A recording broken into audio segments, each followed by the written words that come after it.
안녕하십니까. 핀테크 행동재무 김영환 교수입니다. 오늘 배우는 거는 초단타 매매자들과 공매도자들에 대해서 얘기를 하겠습니다.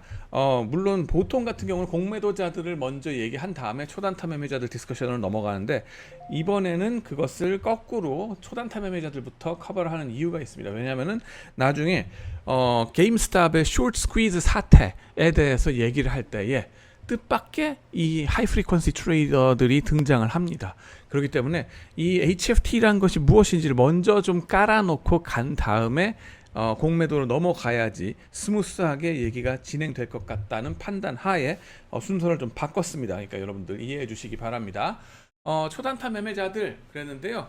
여러분들 주식 시장도 그렇고 혹은 원유라든가 커머디티즈 있죠. 상품 시장이라 그럽니다. 곡물 시장도 그렇고 이걸 사자, 팔자, 거래가 이루어지는 그 시장 있죠.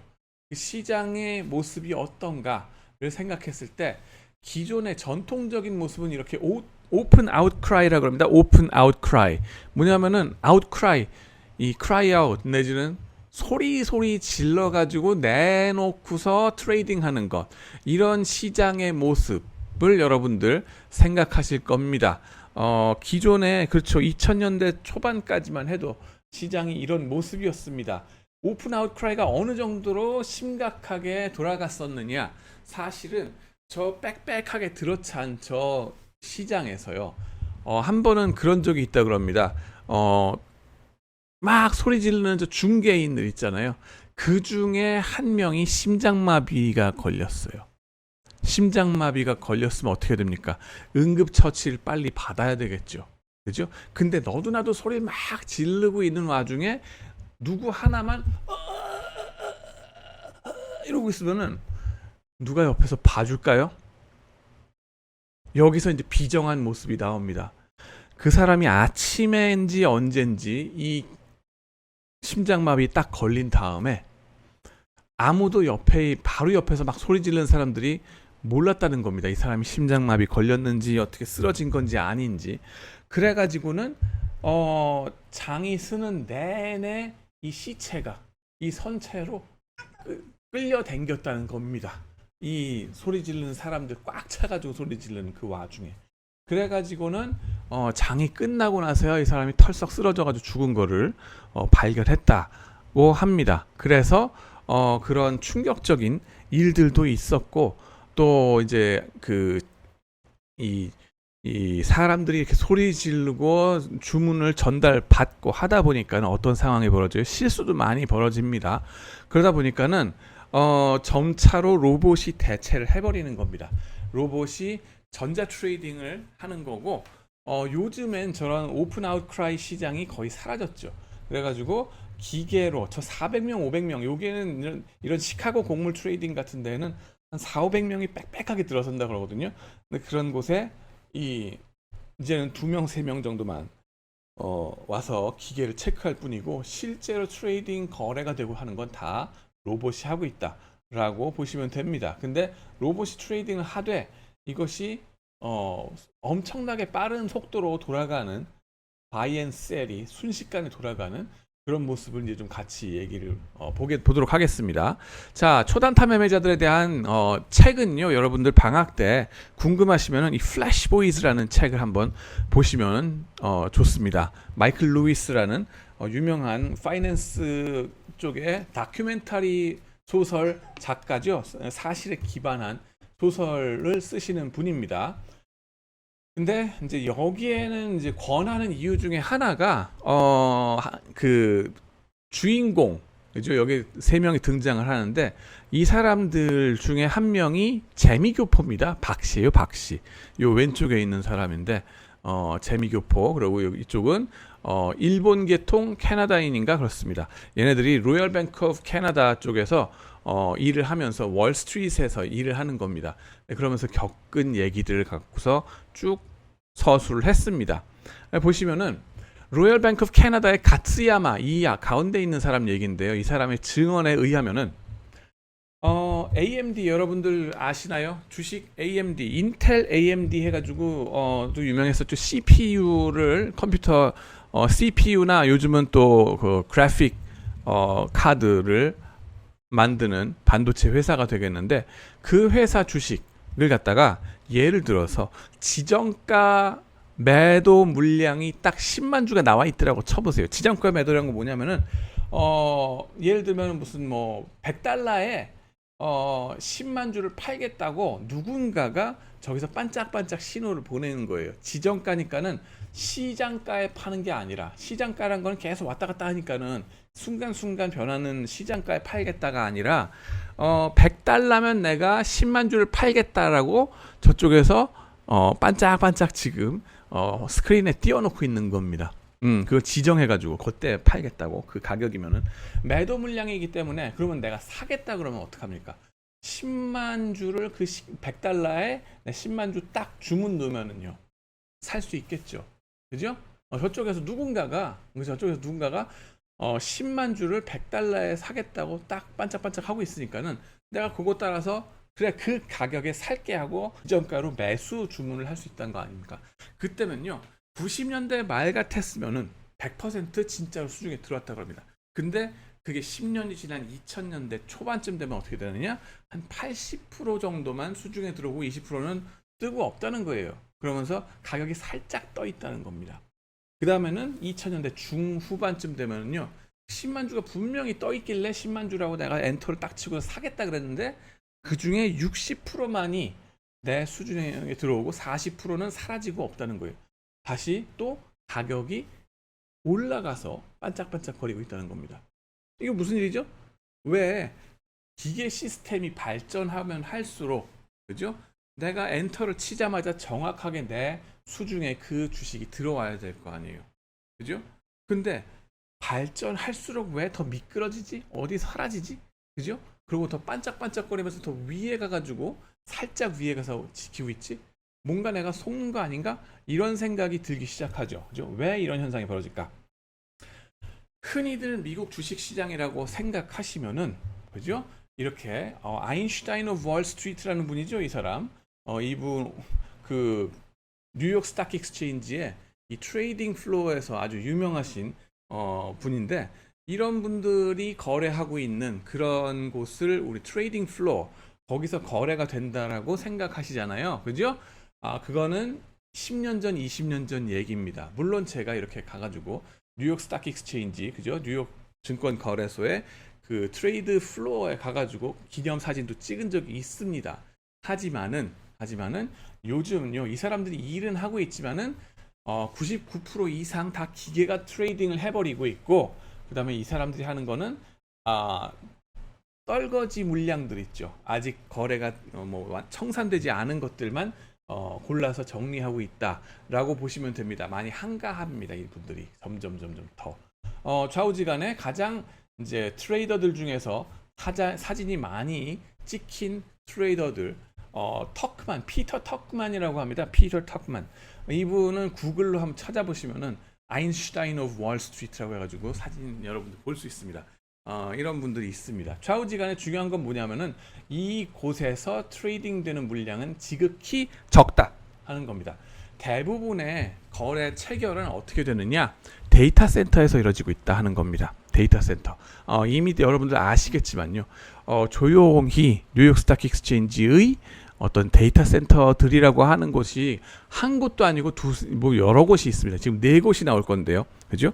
그런 곳에 분산돼 가지고 트레이딩이 사자 팔자가 거래 체결이 된다. 주문 체결이 된다라고 보시면 됩니다. 그리고 저 서버들입니다. 이게 뭐냐면은, 그죠? 멀쩡하게 세워져 있는 저게 뭐냐면 다 서버들. 저게 이제 컴퓨터들인데, 중앙 처리하는 슈퍼 컴퓨터들인데, 각 증권사들로부터 거래가 사자팔자 주문이 막 들어올 거 아니에요. 그리고 저기 중앙 서버가 저렇게 거래 체결하는 서버들이 있는데, 그러면은 저 서버에서부터 내가 랜선을 끌어와 가지고 우리 증권사의 서버로부터 저 중앙 서버까지 거리가, 그죠? 조금이라도 가까워야지 내가 더 유리하게 빨리 트레이딩을 할 수 있겠죠.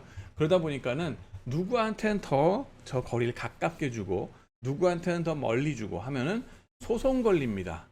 위험합니다. 그렇기 때문에 이거를 갖다가 콜로케이션이라고 해가지고 각 증권사들도 저 중앙 처리 서버로부터 일정한 똑같은 랜선 길이만큼 떨어져 있도록 만드는 게 요즘에 일이라고 합니다.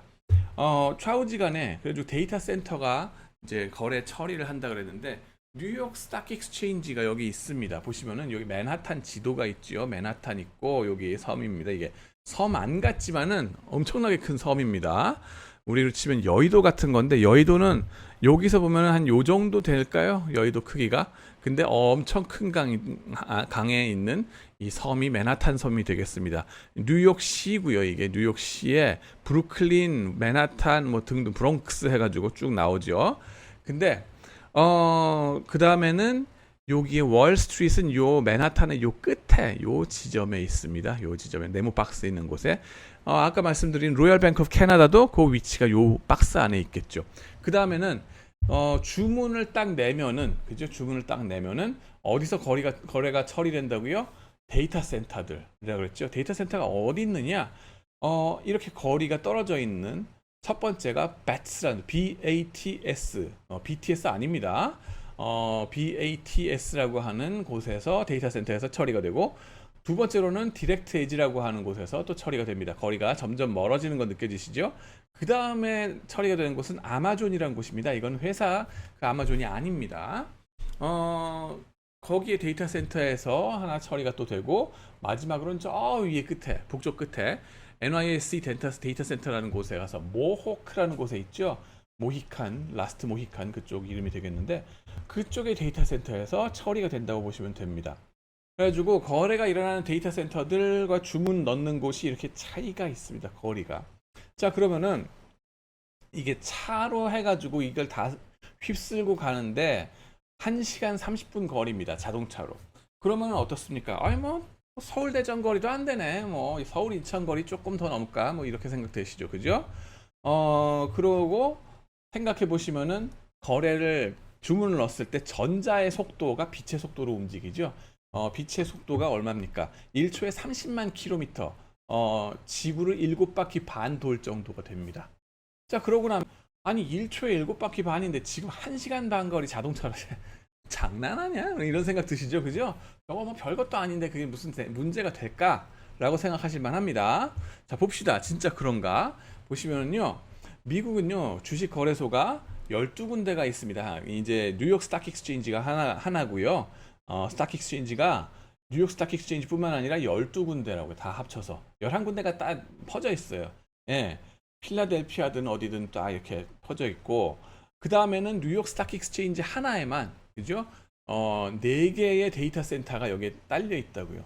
그러고 나면은 어느 주식 거래소에서 이걸 트레이딩 할 건가도 문제고 각 거래소에서 데이터 센터 어디에서 이걸 거래를 처리할까도 문제가 됩니다. 그죠? 우리나라랑 상황이 달라요. 우리나라는 단순하게 하나에서 다 끝나긴 합니다. 그래서 이게 초단타 매매자들이 들어설 여지는 좀 적어요. 훨씬 적습니다. 근데 미국 같은 경우는 초단타 매매자들이 여기서 이제 활개를 칠 수밖에 없는 상황입니다. 그래가지고 거리부터 문제가 되는데요. 주문을 넣으면은 BATS에 먼저 도달하고 NYSE 그 동그란 거 있죠. 데이터 센터 저기에 최후에 도달을 합니다. 보시면 BATS, 디렉트 에지, 나스닥, NYSE 이렇게 쭉 순서적으로 나와 있죠.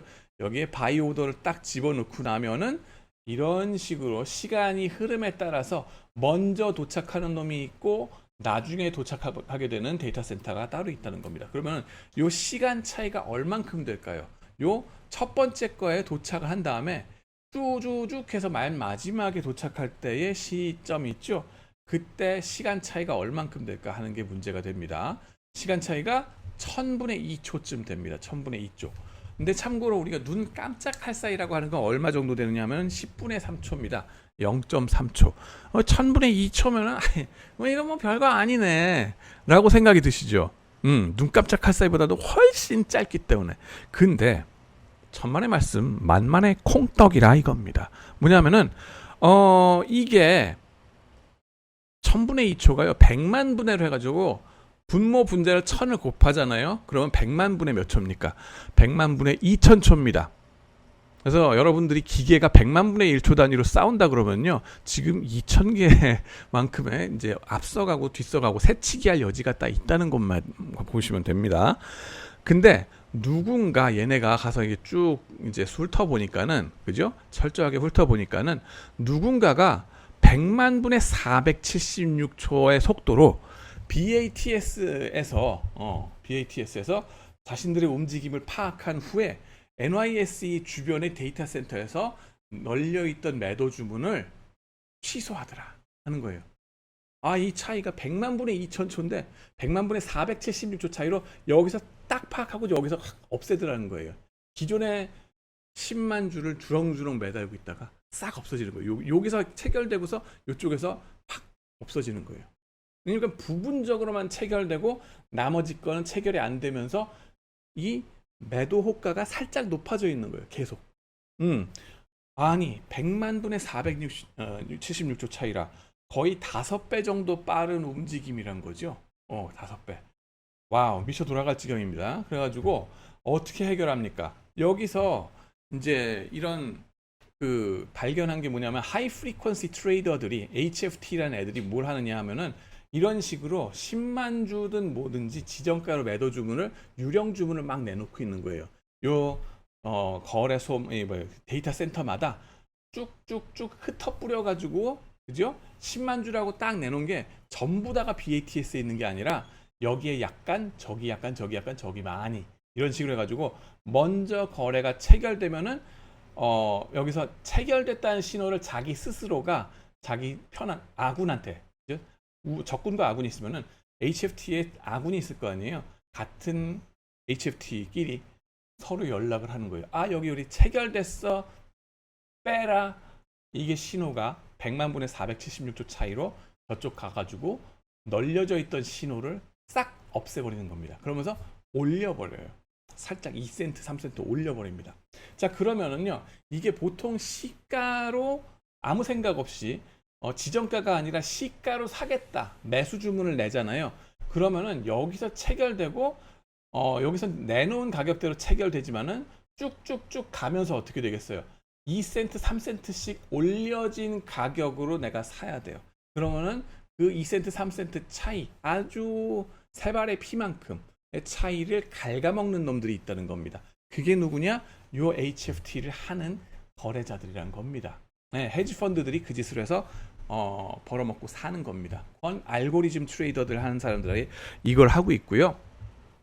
5배 빠른 움직임 한다 그랬죠. Solving the problem by slowing things down. 그런데 이제 가츠야마가 이제 우리 재미교포랑 같이, 제케교포인가 같이 팀이 돼가지고 이 문제를 어떻게 해결했느냐 하는 게 이제 그 소설의 중심된 내용이 되겠는데, 그래, 그러면은 니네가 요 유령 주문을 여기서 내고 저기 이렇게 해서 기다리고 있으면은 우리는 어떻게 하느냐, 시간차 역공을 해버리겠다 하고 또 다른 HFT가 돼가지고 공격을 한 거예요. 어떻게 하냐면은 처음부터 주문을 NYSE 쪽에 쪼개가지고 내버립니다. 그러고 이쪽 저쪽으로 역순으로 해가지고 내버려요. 그러면은 기존의 HFT 공격자들은요, 그죠? 이제 금을 요 미끼를 내놓고서 기다리고 있던 이놈들은 뭐 하냐면은 여기서 막 내놓고서 여기서 기다렸잖아요. 근데 아니 기다리던 애부터 먼저 매겨버리는 겁니까? 매겨버리는 겁니다. 그러고 나서 역순으로 와버리니까는 여기서 기다렸다가 바꾸려고 그랬더니, 요 뒤에서 바꾸려고 그랬더니 먼저 사라져버리고 얘네가 하고서 당하는 겁니다. 그래가지고 HFT 공격자들을 연매겼다 하는 거. 연매기는 방법도 뭐다? 또 다른 HFT다 하는 겁니다. 그래가지고 이 하이 프리퀀시 트레이더들 극복하기 위해서는 뭐가 돼야 되느냐? 나 스스로가 더 심한 하이 프리퀀시 트레이더가 돼야 되는 상황이 되는 겁니다. 초단타 매매자들의 군비 경쟁, arms race라고 얘기를 합니다. 미소 간의 핵무기 군비 경쟁하는 거 있잖아요. 그런 것처럼 저쪽이 핵무기를 뭐 하나 갖고 있어? 그럼 난 2개 해야지. 저쪽이 2개 있어? 나는 그럼 20개 해야지. 반대편이 또 얘기합니다. 네가 20개 있어? 난 40개 해야지. 이쪽은 계속적으로 상승작용을 일으키면서 핵무기를 더 많이 가지게 되는 거죠. 그래가지고 지금 몇천 개씩 가지고 있는 상황입니다. 미국과 소련이, 그죠? 러시아가. 그런 것처럼 하이 프리퀀시 트레이더도 마찬가지로 여기서 상대방한테 질 수 없죠. 절대로 질 수 없기 때문에 네가 하이 프리퀀시 트레이딩을 하는 이상 나도 하이 프리퀀시 트레이딩으로 무장을 한다. 이런 식으로 가는 겁니다. 그래서 2000년대 중반 때에는요, 하이 프리퀀시 트레이딩, 알고리즘 트레이딩 하는 걔네들이 돈을 엄청나게 벌었었습니다. 근데 이제는 뭐예요? 하이 프리퀀시 트레이딩 너도나도 하다 보니까는 그거 자체로 버는 돈은 적어요. 하지만은 하이 프리퀀시 트레이딩 안 하면은 잃어버리는 돈이 더 많은 상황이 돼버리고 있는 겁니다. 그래서 어쩔 수 없이 HFT의 군비 경쟁으로 가고 있다 하는 걸 볼 수 있고요. 그러면 HFT라는 거, 초단타 매매자라는 것들이 시장의 효율성에 얼만큼 도움이 되느냐, 해가 되느냐 하는 디스커션이 가능한데, 지금 양쪽 다 가능합니다. 이게 빌런이냐, 좋은 놈이냐, 응? 하는 거에 이제 그 왈가왈부가 있는데, 안 좋은 쪽으로 먼저 보면은 얘네들이 플래시 크래시란 거를 속출시킨다고 합니다. 이제 기계들의 사자 팔자 신호들이 서로 간에 뭐랄까, 쟤네가 팔자 시작하네? 그럼 나는 그 전에 더 팔아야지. 왜냐하면 가격이 더 떨어지기 전에 빨리 내가 팔아야 공매도를 치든가 해야지 좀 더 밑에서 낮게 잡을 수 있을 거 아니에요. 그래서 새치기 트레이딩들을 그렇게 많이 합니다. 그러다 보니까는 한번 떨어지면 정신없이 순간적으로 확 떨어져 버리는 플래시 크래시라고 합니다. 정신없이 한 10분 만에 뭐 다우존스 인덱스가 막 엄청나게 떨어져 버리고 몇 프로가, 그죠? 5%씩 막 떨어지거나 10%씩 폭락하거나 그랬다가 되돌아옵니다. 기계가 잘못 트레이딩 해가지고 기계들끼리 잘못 얽혀서 이런 그 플래시 크래시들이 속출을 하고 있고요. 이런 이제 나쁜 점이 있는가 하면은 좋은 점도 또 있긴 하다는 겁니다. 예를 들어서 소형주들 있잖아요. 얘네들 같은 경우는 거래가 너무너무 안 일어납니다. 하루에 한 번 있으면 다행일 정도로 소형주들은 트레이딩을 안 하는데, 그러면은 페어 프라이스가 어느 정도인지 가격을 알 수가 없잖아요. 대신에 HFT들이 들어가지고 계속 유령 주문 같이 이렇게 그 쿼트를 내주는 거예요.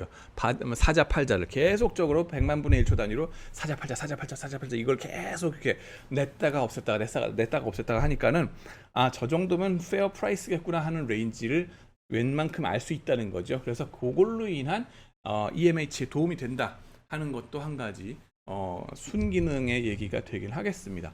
저도 이제 보니까는요, 이제 많은 우리 그 수학자분들 또 통계학 전공하신 분들이 이쪽에 HFT에 가가지고 또 활약을 하고 계십니다. 제가 아는 지인분도 미네소타에서 서울대 이 물리학과 나오시고, 그 다음에는 우리 때 같은 나이에 92학번에 뭐 서울대 물리학 가면은 뭐 전국 1등 단위급이잖아요. 그런 천재들이 미네소타에서 통계학 박사를 하시고서는 지금 뭐 하는가 보니까는 월스트리트에서, 모건 스탠리에서 이런 또 알고리즘 트레이딩 같은 거를 또 관장하고 계신 분도 있고 그럽니다. 이런 쪽에 월스트리트에서 이제 경쟁들이 심하다 하는 걸 말씀드리고요. 이게 분명히 또 핀테크의 한 중요한 부분이 되고 있습니다. 그래서 여러분들 한번 관심을 둬주시기 바라고요. 또 앞으로 말씀드릴 헤지 펀드들의 중요한 트레이딩 스트래터지 중에 하나다 하는 거를 기억하시면 되겠습니다. 다음 시간에는 공매도에 대해서 또 말씀을 나누도록 하겠습니다. 시청해 주셔서 감사합니다.